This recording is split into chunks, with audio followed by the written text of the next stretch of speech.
warahmatullahi wabarakatuh. Selamat pagi teman-teman 7 Abu Bakar. Apa kabarnya hari ini? Alhamdulillah, Miss selalu berdoa semoga teman-teman selalu dalam keadaan sehat dan selalu dilindungi oleh Allah Subhanahu wa Ta'ala ya. Amin ya robbal alamin. Nah, baik, bertemu kembali dengan Miss Tika. Nah, teman-teman sudah melakukan penilaian tengah semester di minggu lalu ya. Apakah teman-teman puas dengan hasilnya? Bagaimana nih hasil pengerjaan teman-teman? Wah, bagus. Semoga apapun hasilnya teman-teman harus selalu bersyukur. Nah, jika nilai teman-teman belum maksimal, itu bisa membangkitkan motivasi agar teman-teman lebih semangat lagi belajarnya.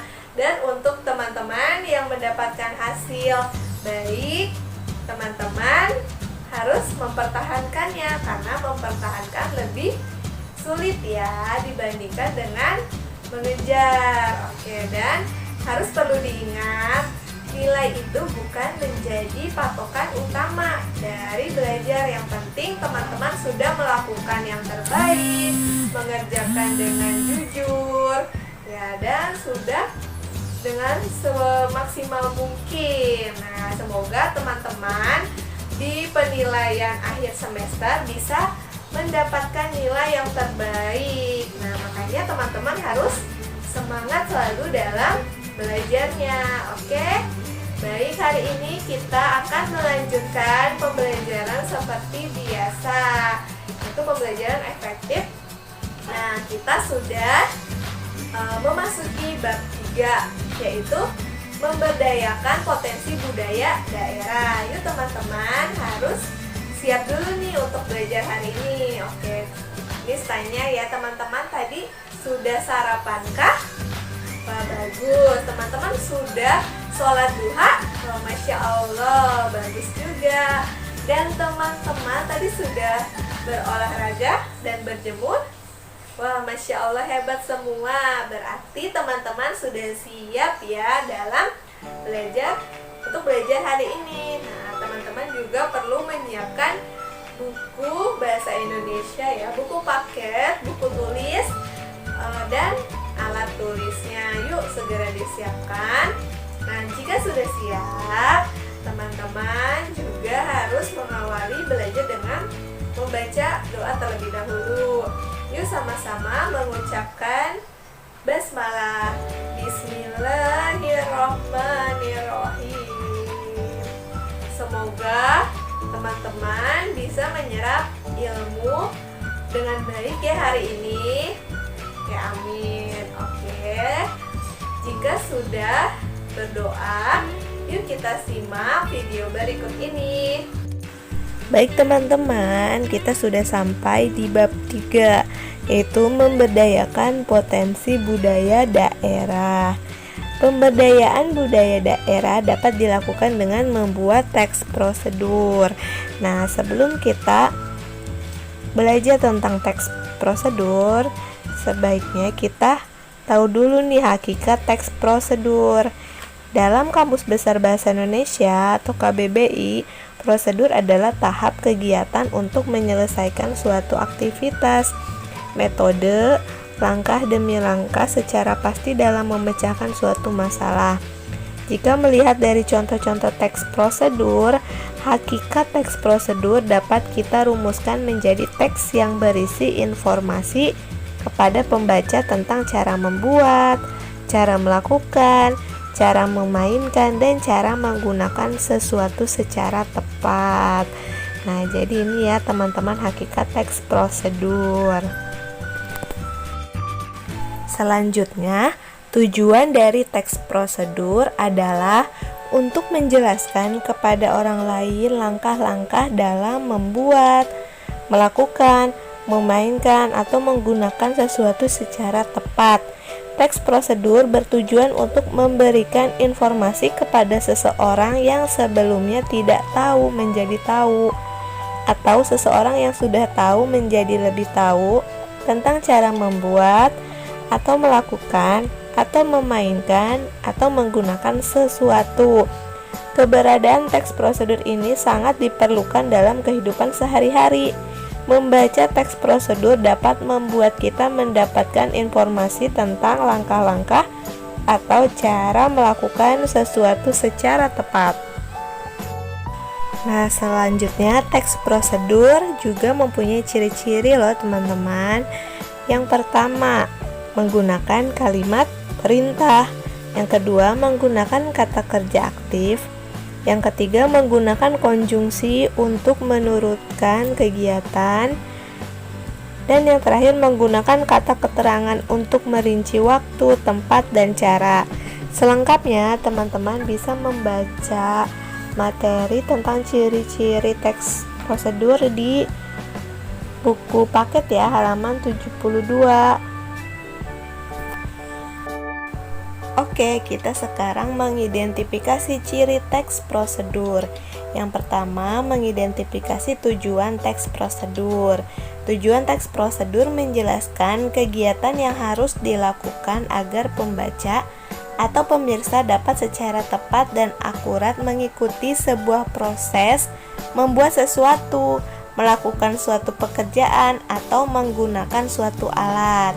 Yang kedua, ciri teks prosedur dari segi isinya itu ada 3. Yang pertama, panduan langkah-langkah yang harus dilakukan. Yang kedua, aturan atau batasan dalam hal bahan atau kegiatan dalam melakukan kegiatan. Yang ketiga, isi kegiatan yang dilakukan secara urut atau kalau tidak urut disebut tips. Nah, di sini ada contoh cara memainkan angklung. Yuk kita baca bersama-sama ya.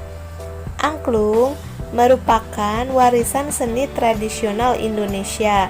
Sebagai warisan seni yang sangat berharga, kita hendaknya belajar memainkan angklung. Begini cara memainkan angklung. Yang pertama, pegang angklung dengan tangan kiri.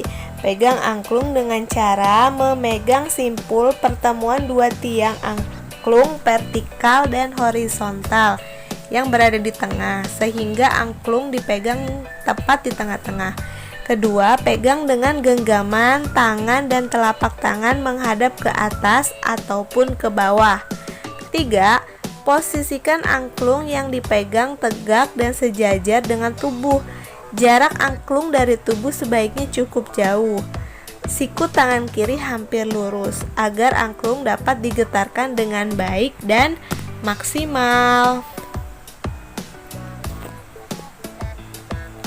4. Pegang ujung tabung dasar angklung secara horizontal dengan tangan kanan dan getarkan dengan getaran ke kiri dan ke kanan dengan posisi angklung tetap tegak horizontal, tidak miring agar suara angklung rata dan nyaring. Sewaktu angklung digetarkan, sebaiknya dilakukan dengan frekuensi getaran yang cukup sering sehingga suara angklung lebih halus dan rata. Dan yang terakhir, mainkan angklung sambil berdiri agar hasil permainannya lebih baik. Selamat berlatih ya untuk melestarikan budaya kita. Teman-teman, jika punya angklung di rumah, boleh ya dicoba cara bermainnya, dimainkan angklungnya. Nah, yang kedua, teks prosedur cara membuat obat tradisional insomnia. Anda mengalami insomnia atau tidak bisa tidur? Nenek moyang kita mewariskan resep tradisional untuk penderita insomnia. Nah, biasanya bahan-bahannya itu terdiri dari 5 potong akar kelapa hijau masing-masing 4 cm. Kedua, 600 cc air. Nah, di sini kan terdapat bahan dan ada juga langkah-langkah. Yang pertama, ambil 5 potong akar kelapa hijau masing-masing 4 cm. Kedua, tumbuk kasar bersama 10 butir biji teratai. Ketiga, tambahkan 600 cc air ke dalam hasil tumbukan. 4. Rebus semuanya dengan ancol yang telah dibuang bijinya sehingga air tersisa 300 cc. Yang kelima, minum selagi hangat. Nah, di situ ada 2 contoh teks prosedur ya. Yang pertama adalah cara melakukan, yang kedua cara membuat. Nah, setelah kalian membaca dan memahami kedua teks prosedur di atas, selanjutnya kalian tentukan tujuan dari kedua teks tersebut dengan mengisi kolom yang masih kosong. Nah, kolomnya itu seperti ini teman-teman. Nah, teman-teman menulis kolom ini di buku tulis ya. Kemudian mengisi. Nah, mengisi kolom yang kosong. Cara memainkan angklung tadi seperti apa? Terus cara membuat obat tradisional insomnia itu tadi seperti apa?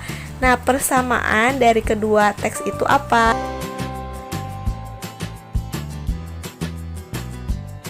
Baik teman-teman, alhamdulillah pembelajaran hari ini sudah selesai. Nah, tadi teman-teman sudah belajar apa? Yuk kita simpulkan bersama-sama. Iya, teman-teman tadi sudah belajar materi mengidentifikasi teks prosedur yang di dalamnya membahas tentang ciri-ciri umum teks prosedur. Nah, di rumah teman-teman dibaca lagi ya, dipahami lagi agar ketika mengerjakan soal teman-teman bisa menjawabnya dengan mudah. Oke. Nah, sekarang teman-teman juga semangat ya untuk mengerjakan tugas yang tadi telah diberikan oleh Miss. Nah, teman-teman juga jangan lupa ya selalu melakukan atau melaksanakan kebiasaan-kebiasaan baik di rumah, seperti tidak meninggalkan sholat 5 waktu. Itu hukumnya sudah wajib ya bagi kita semua. Terus teman-teman juga selalu menjaga kesehatan tubuh kita sendiri, terus kesehatan lingkungan, agar kita semua terhindar dari penyakit teman-teman. Oke. Nah, mungkin cukup sekian pembelajaran hari ini. Yuk kita sama-sama akhiri pembelajaran kali ini dengan membaca Alhamdulillahirobbilalamin. Oke, cukup sekian dari Miss akhiri. Wassalamualaikum warahmatullahi wabarakatuh. Sampai jumpa di video pembelajaran berikutnya.